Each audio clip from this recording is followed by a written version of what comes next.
Hey, welcome to your Taurus horoscopes for the week of the 22nd to the 28th of October. It's our last week of October, which is kind of crazy, but it is also the first week of Scorpio season. Now you guys are Tauruses, so who cares, right? Well, unfortunately, you have to care because Scorpio is your opposition. And not just the sun is moving into Scorpio, we have Mars in Scorpio, we have Mercury in Scorpio, all of these planets getting ready to move into opposition and specifically create a T square between Jupiter that is in your sign. We're looking at Jupiter being in opposition with Mars at this time, which is in Scorpio, both planets squared with Pluto and the moon at some point, actually not at some point, right at the beginning of the week, actually. So it is a bit of a challenge, actually.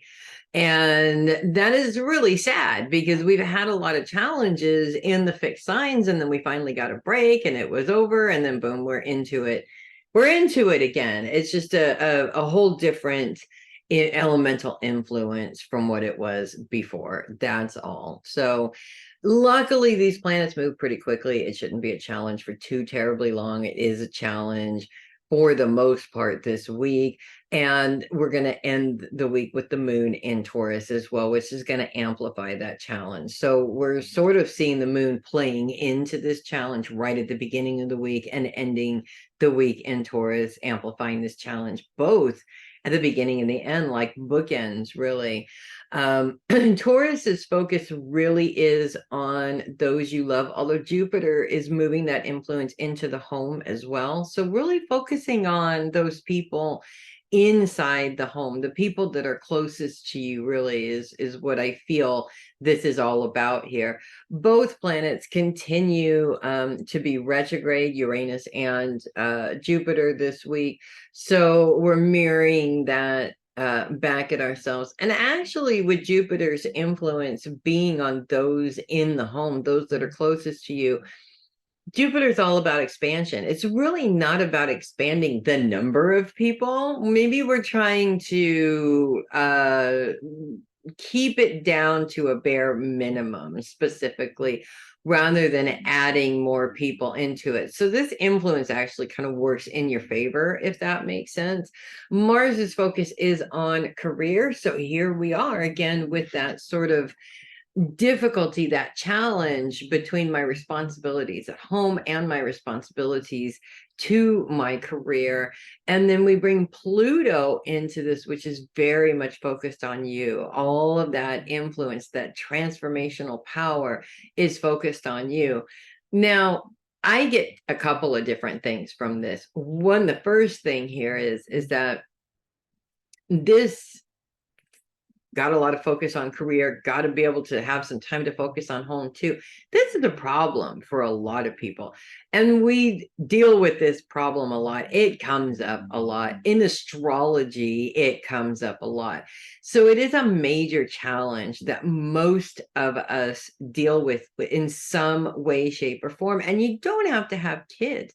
I have a hard time just being able to keep up with my external family, my closest friends. I have a hard time making time for them, and I feel terrible about not really being able to find the time. Most of the time they're like, it's okay, we get it, but I feel terrible. And it's not just because I feel like I'm letting them down. I feel like I'm letting myself down because that time is really important to me and my mental health and my emotional health as well. So it can be a really tricky thing.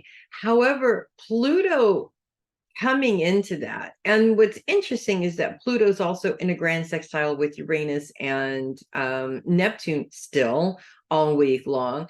So it's actually part of the challenge, but it's also coming in to help out as well. The point is that regardless of what kind of situation you're in, you have control over your schedule.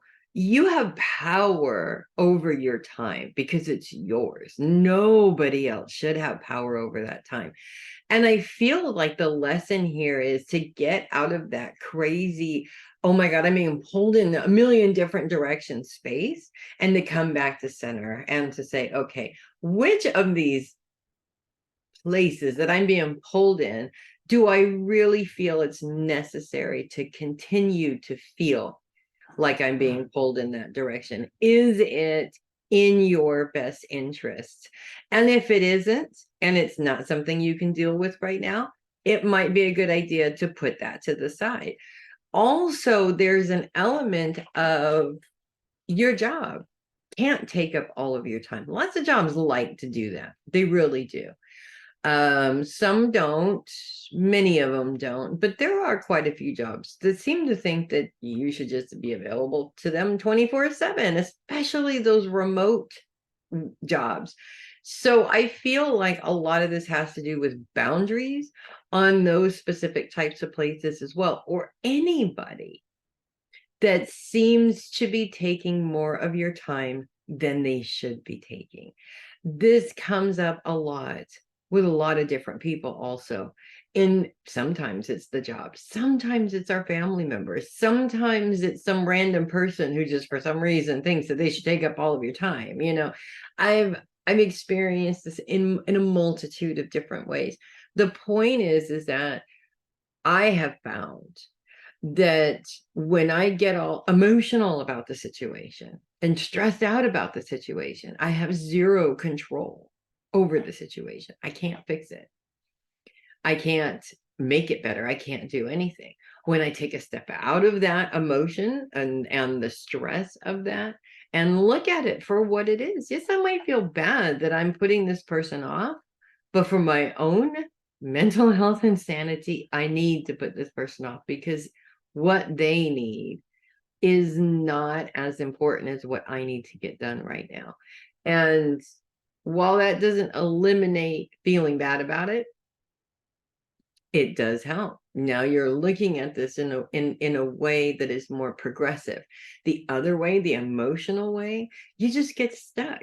You can't focus on any one thing that you're doing. You just sort of kind of get engulfed in the stress. And 9 times out of 10, you wind up sick. And you can't handle any of it anyway. So you wind up having to put everybody off instead of just one or two things. So I feel like this challenge is all about prioritization with your time and sticking to that plan. So when the workday is over and you're with your family and your boss calls and wait, I just need 15 more minutes of your time, you feel as bad about saying, can we do this tomorrow? Because right now I'm having dinner with my family, right? That grand sextile that we have with Pluto and Neptune, as well as Uranus, becomes a very powerful, helpful tool because Neptune is still currently focused on how you think. And remembering that that intuition cannot come through if your mind is full of all of these problems all the time, right?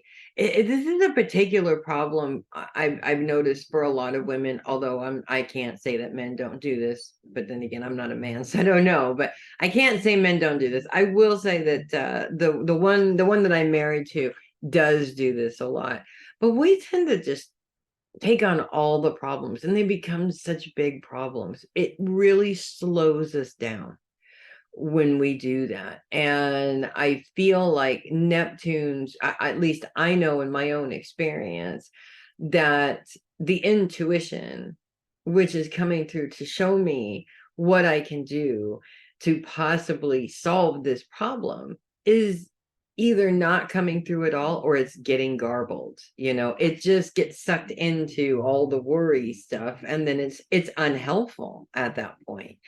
So basically one of the things that I've been doing a lot lately when I get into that space is to yank myself out and just say, okay, we're not going to do that.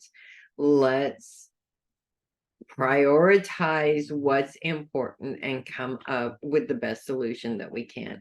Clearing my mind to allow my intuition to come through and play a part in that, because the more my intuition plays a part, the more helpful it really is. So Yeah, it does seem like a pretty big challenge. Nothing that you guys can handle or can't handle, I should say, because I know that you can. But also, this isn't one of those challenges. This is going to make or break you. I feel like this is the breaking point. This is the point where you guys say, enough's enough. I'm sick and tired of living in this headspace here, and I want to fix it. And just by saying those words, it opens up like a million opportunities for you. It really does. So that's what I have for you guys this week. If you love your horoscopes, do send me a tip or donation on my coffee link. That's ko-fi.com/heavy metal psychic.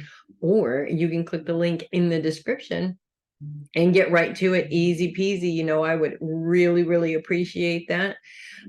You guys have a fantastically marvelous week. I know you will, despite any challenges, because you guys are powerful beings. Just remember to stay out of your head and everything will be fine, or at least better than it was, if that makes sense. You guys kick some butt this week, and I will see you next week.